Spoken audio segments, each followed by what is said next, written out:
naman nasulat sa'yo ever? Nasulat na Sabi nila yung isang daw ay... Tungkol sa inyo. Ay, totoo po yun. Matagal na po kasi sinasabi nila na hanggang, mula po nung nag-upisa ako sa showbiz, sabi nila, mas maliit daw yung isang mata ko dun sa isang mata ko. Hindi naman po totoo yun. Mas malaki lang yung isa.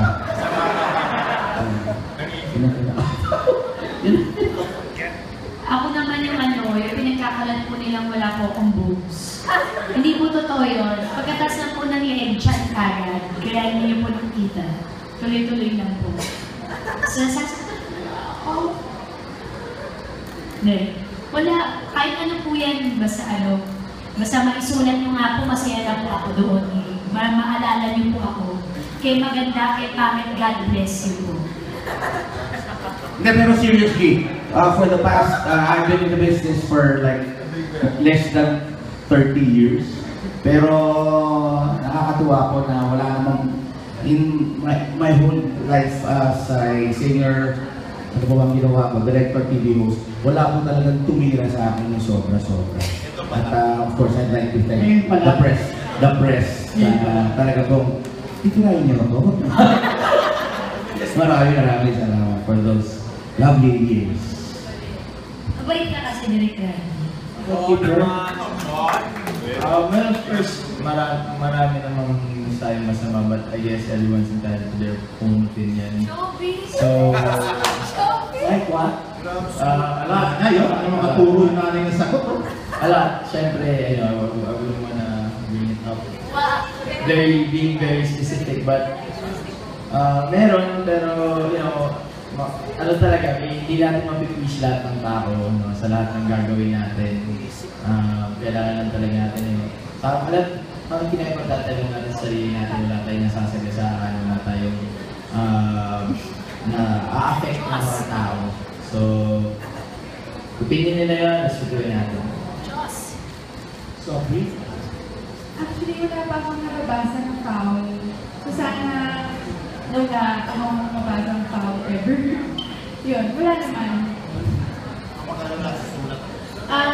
Ako, like yung sinabi niya ng Tuesday, nung kuha ko din madalas yan, yung hinahanap yung boobs niya.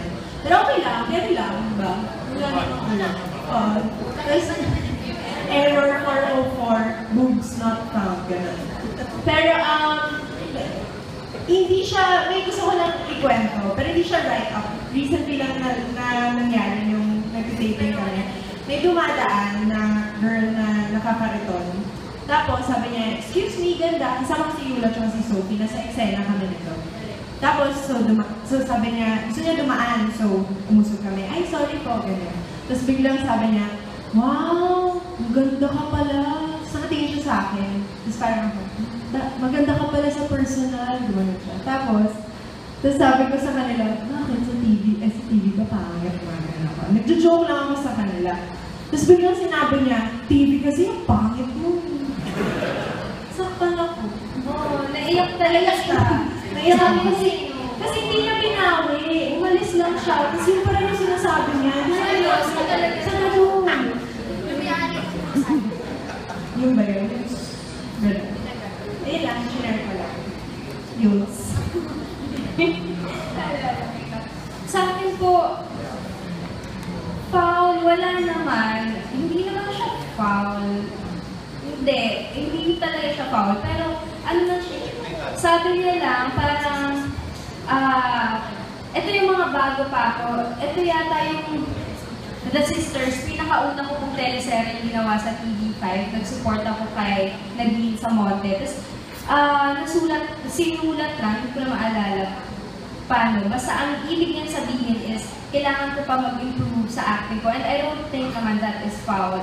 Sa tingin ko nga, isa yun sa mga nag-push sa akin na, oo nga, siguro nga, kailangan ko pa talagang mas pag-aralan, pag-ibihan, yung pag-arte ko. Yun lang. Pero syempre na-apektuhan ako pag, ang pangit pala yung ginawa ko. Ganun lang. Pero I don't consider it proud.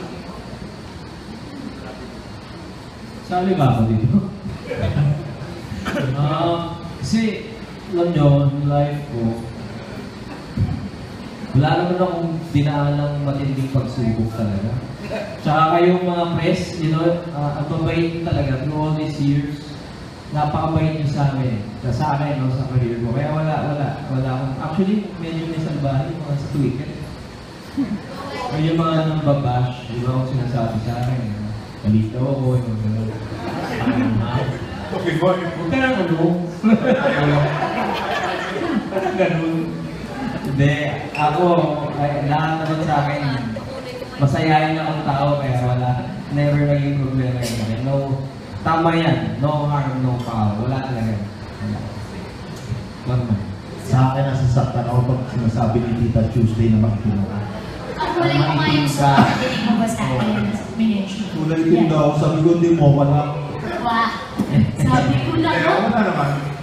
Sa basketball, parati naman kasi pag masama yung performance mo, parati na yung ibang nanonood or yung mga fan ng basketball, siyempre may negative ka na kagad na sinasabi. Minsan, manalo matalo eh. Kung sino yung kalaban mo, pag panalo ka, kalaban mo. Kakampi mo, pag talo ka, kalaban mo pa rin. Oo, lalo na ako. Ito si Gary ngayon. Si Gary na sasagot ng maraming katanungan nyo. Ano naman? Ayun na lang ako.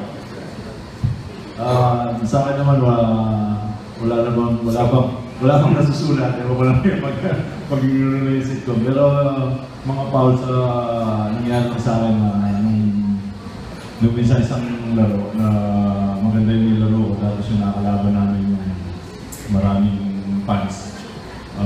Yung naging ano ko lang talaga pati pamilya ko, mga anak ko nadamay. Kaya doon lang ako nasaktan talaga na bilang isang ama sa mga bata na nanonood lang, sumisigaw ng chichil sa akin, tapos pati sila dinamay ng mga fans. Kaya nagtanggal ako ng Twitter nun eh. Ayun lang yung pinaka-foul na nangyari sa buhay ko. Yung mga iba, yung 6 fouls, graduate yan. Ayun yun lang. Tapos na daw po si Sergio yun. Thank you po. Ito naman kung sa lahat, sa totoo lang, kung ito nangyari sa akin, naunahan ko po ito.